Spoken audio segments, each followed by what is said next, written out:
We are the 99%. It's the rallying cry of the Occupy Wall Street protesters. They say that a tiny majority controls America's wealth.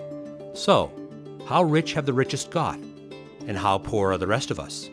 Is it really 99% versus 1%? The richest 1% of the US population, they own a third of US net worth. So how did we get here? When times were good, everyone gained. In Bill Clinton's boom of 1993 to 2000, average incomes went up, just as they did during George W. Bush's boom at the beginning of his presidency. But if you were rich, you gained even more. That's nearly half of all the growth in the Clinton boom years. Under George W. Bush, it was even more. And there are some really rich people in the US today. In fact, there are now over 7,000 millionaires.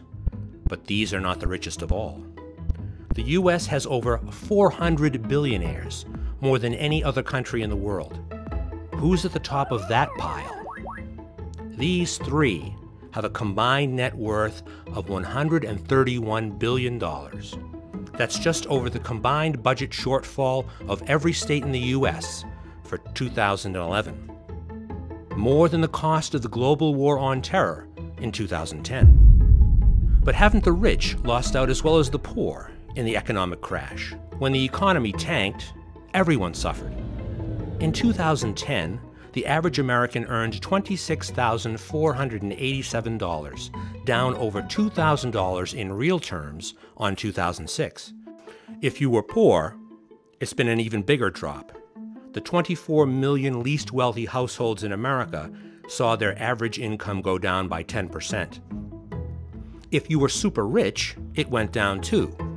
The 400 wealthiest American households lost around 4%, including inflation.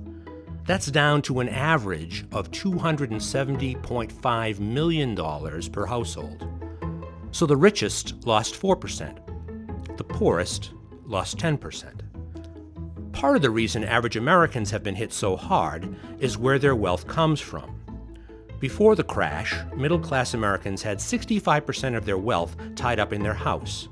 But the richest 1% of the population kept most of their wealth in stocks and shares and business. So, when house prices went south, many Americans found their wealth disappearing too. Now, 1 in every 7 Americans lives below the poverty line. That's a record 46.2 million people. 1 in 6 Americans have no health insurance.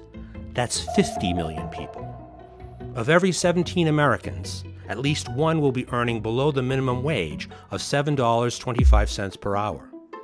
14.5% of American households are defined as food insecure. That means for every 7 households, 1 will have trouble putting enough food on the table. But some things are doing very well. Sales of luxury cars are up. Big luxury brands have reported their best sales figures in years. Tiffany Jewelers up. Brands like Louis Vuitton and Givenchy, brands like Gucci, Yves Saint Laurent, and Porsche.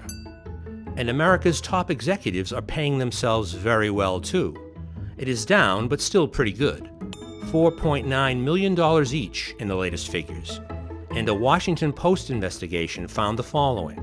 Since the 1970s, median pay for executives at the nation's largest companies has more than quadrupled, even after adjusting for inflation, according to researchers. Over the same period, pay for a typical non-supervisory worker has dropped more than 10%. But don't the super rich pay taxes? They do. Just not quite so much as the rest of us. If you earn between $100,000 and $200,000, you will be paying up to 25% effective tax rate, and that's before payroll taxes kick in. The 400 richest tax returns surveyed by the IRS paid just 18.1% in 2008. And it's got better for them. In 2001, as George W. Bush became president, that rate was 23%. So is it 99% versus 1%? The richest 1% of the US population own a third of US net worth. But an even smaller group, the 0.01% of the population, are at a record high. In fact, is it really 99.99% versus 0.01%? So where do you fit? Are you one of the 99.99% or one of the 0.01%?